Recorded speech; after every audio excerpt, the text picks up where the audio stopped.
Good morning students. आज हम class 8 में लेसन नंबर 1 पत्र एवं डायरी में तीसरा पत्र है आश्वासन पत्र। पेज नंबर 3 पर आश्वासन पत्र यानी कि किसी को कोई नुकसान हुआ हो तो उसको आश्वासन देना, उसको कहते हैं आश्वासन पत्र। तो यहाँ विषय में लिखा है कि खेल महाकुंभ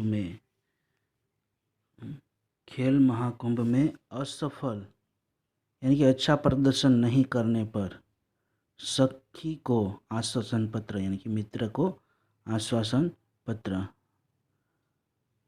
एड्रेस है मातृछाया, स्टेशन रोड, कालूपुर, अहमदाबाद। 17 नवंबर 2011 यानी कि 17 नवंबर 2011। प्रिय सखी जागृति। यहाँ अवनी नाम की एक लड़की है, वह उसकी सखी जागृति को पत्र लिखती है क्योंकि उसका खेल महाकुंभ में वह असफल हुई है स्पर्धा में। तो उसको आश्वासन पत्र लिखती है अवनी, प्रिय सखी उसकी जागृति को।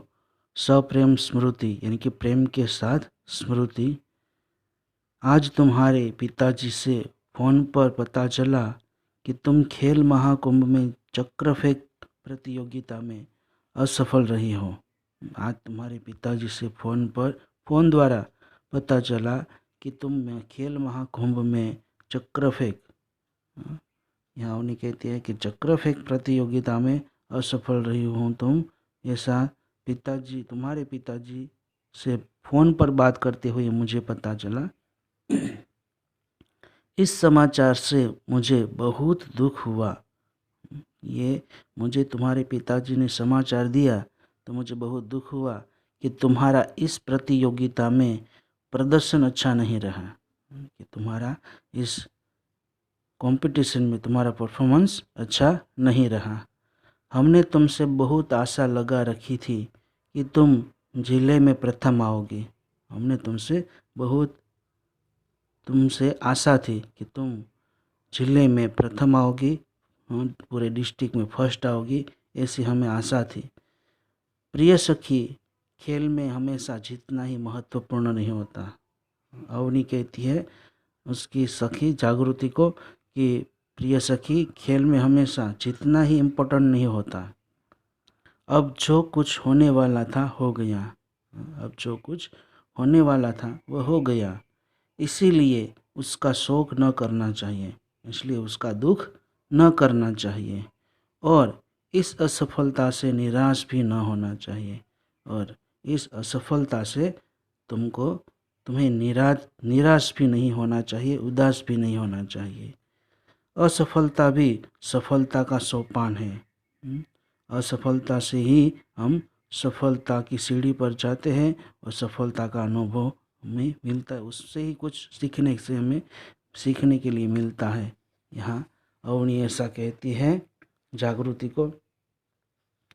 सफलता उन्हीं के चरण चूमती है जो अपने ध्येय प्राप्ति के मार्ग में डटे रहते हैं। सफलता उन्हीं के पास आती है, उनको ही प्राप्त होती है सफलता जो अपने ध्येय प्राप्ति यानी कि मंजिल की प्राप्ति के मार्ग में डटे रहते हैं, यानी कि वही इसी रास्ते पर लगे रहते हैं सफलता प्राप्त करने के लिए। अब निराश या हतोत्साह होने से कोई फ़ायदा नहीं है। अब उदास, निराश या हतोत्साह यानी कि उत्साह नहीं रखना अपने जीवन में, उससे कोई फ़ायदा नहीं है। मैं चाहती हूँ कि अब तुम दुगने उत्साह से अभ्यास करो। मैं चाहती हूँ कि तुम अब दुगने यानी कि डबल उत्साह से अपना अभ्यास करो, अपनी प्रैक्टिस करो, तो अगले साल तुम्हें अवश्य सफलता मिलेगी। डबल उत्साह से तुम अभ्यास करो, अपने काम में स्टडी करो, तो अगले साल नेक्स्ट ईयर तुम्हें अवश्य सफलता मिलेगी और तुम अपने ज़िले में ही नहीं गुजरात में फर्स्ट आओगे। यहाँ लिखा है कि अगर तो सफलता मिलेगी और तुम अपने डिस्ट्रिक्ट में ही नहीं, अपने ज़िले में नहीं, गुजरात में प्रथम आओगी, फर्स्ट आओगी। मुझे आशा है कि तुम मेरी बात मानोगी और अपने अभ्यास में मनोयोग से लग जाओगी। मुझे ये आशा है तुमसे कि तुम मेरी बात मानोगी और अपने अभ्यास में मनोयोग से पूरे मन से फिर से लग जाओगी। तुम्हारी सखी अवनी। ये तीसरा पत्र था। अब हम चौथा पत्र समझेंगे स्टूडेंट्स। यहाँ लिखा है कि प्रवास में जाने की अनुमति के लिए पिता को पत्र। प्रवास में जाने के लिए अनुमति के लिए पिता को पत्र, यानी कि एक स्टूडेंट्स है यहाँ, उसका नाम है रमेश। वो अपने पिताजी यानी कि उसके पापा को पत्र लिखता है प्रवास में जाने की परमिशन लेने के लिए, अनुमति लेने यानी कि परमिशन लेने के लिए। तो उसका एड्रेस है जीवन भारती छात्रालय, स्टेशन रोड, दाहोद, 29 सितंबर 2011। तो उसने लिखा है यहाँ रमेश ने कि पूज्य पिताजी, सादर प्रणाम। आपका पत्र मिला, सबकी कुशलता जानकर बड़ी खुशी हुई। आप मेरी जरा भी चिंता न करें। रमेश ने यहाँ अपने पिताजी को लिखा है कि आपका पत्र मिला, सबकी कुशलता जानकर सब अच्छे हैं, ये जानकर बहुत बड़ी खुशी हुई। आप मेरी जरा भी चिंता न करें। आपको सूचित करते हुए मुझे खुशी हो रही है कि हमारी कक्षा के सब विद्यार्थी अगले महीने की 17 तारीख को अजंता इलोरा की गुफाएं देखने जाने वाले हैं। आपको सूचित करते हुए मुझे खुशी हो रही है, मुझे आपको जानकारी देते हुए ये मुझे खुशी होती है कि हमारी कक्षा के यानी कि हमारे क्लास के सभी विद्यार्थी अगले महीने की 17 तारीख को अजंता एलोरा की गुफाएं देखने जाने वाले हैं। मैं भी उस प्रवास में सम्मिलित होना चाहता हूँ। मैं भी उस प्रवास में शामिल होना चाहता हूँ। ऐसा रमेश अपने पिताजी को कहता है, पत्र में लिखता है। स्कूल बस की व्यवस्था की गई है। प्रवास में जाने के लिए स्कूल की बस की भी व्यवस्था की गई है। यह प्रवास 3 दिन का रहेगा और 800 यानी कि 800 रुपये का खर्च आएगा। यह प्रवास 3 दिन का रहेगा और 800 रुपये का खर्च आएगा। इस प्रवास में बहुत से दर्शनीय स्थल देखने को मिलेंगे।